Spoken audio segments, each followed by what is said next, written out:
2001년 7월 스페인의 식물학자인 로이던 러셀은 연구를 위해 뉴기니 섬으로 향했습니다. 뉴기니 섬은 세계에서 두 번째로 큰 섬인데요. 그 크기는 무려 한반도의 3배가 넘는다고 합니다. 드넓은 산맥과 광활한 열대우림으로 인해 식물들이 살기에 최적의 조건을 갖춘 섬이라고 하죠. 러셀은 주민들과 대화하던 중 흥미로운 이야기를 한 가지 듣게 됩니다. 현지인들 사이에서 내려오는 전설이었는데요. 전설에 따르면 사람의 발길이 닿지 않는 뉴기니 섬 깊숙한 어딘가 사람을 잡아먹는 식인 식물이 있다는 것이었죠. 포르기네이라고 불리는 그 꽃은 원주민 언어로 사람을 잡아먹는 꽃이라는 뜻을 가지고 있다고 합니다. 관심이 생긴 러셀은 직접 포르기네이를 찾아보고자 전설의 근원지인 두메 산골로 향했습니다. 여정은 쉽지 않았습니다. 기후는 시시각각 변했으며 사람의 발길이 닿지 않는 깊숙한 산을 돌아다니다 보니 체력은 금세 바닥이 났죠.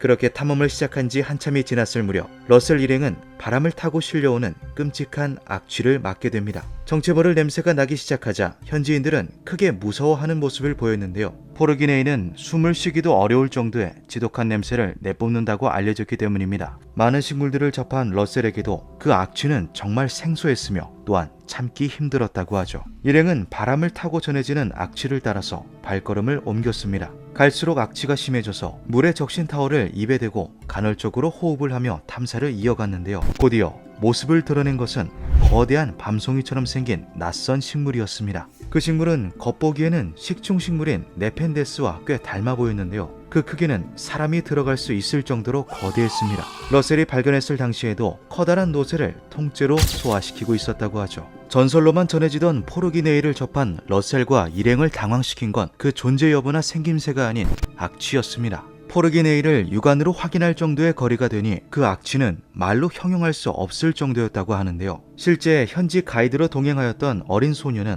악취로 인해 실신까지 하는 지경에 이르렀다고 합니다. 러셀은 사진 한 장을 찍은 뒤 숨을 참고 최대한 접근하여 노새를 소화시키고 있는 포르기네이를 짧은 시간 관찰하였습니다. 그 뒤 급하게 철수 준비를 하고 바로 자리를 떠났는데요. 이튿날 러셀은 채비를 단단히 하고 다시 포르기네이를 찾아 나섰지만 냄새 하나로 의지에 찾았던 데다가 현지 가이드도 동행하지 않아서 해당 지역을 다시 찾을 수가 없었다고 하죠. 러셀은 결국 사진 한 장과 눈으로 보고 기록한 약간의 특징들만 가지고서 귀국할 수밖에 없었습니다. 러셀이 기록한 포르기네이의 특징은 이렇습니다. 한 번도 맡아보지 못한 극악의 냄새가 나서 그 자리에 단 5분도 있기가 힘들었다.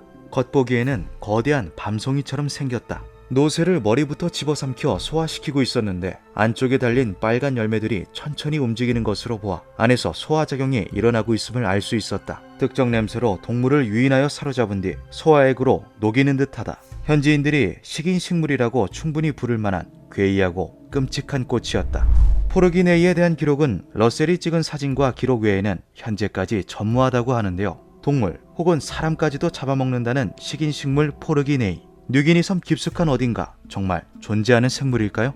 기묘한 밤이었습니다.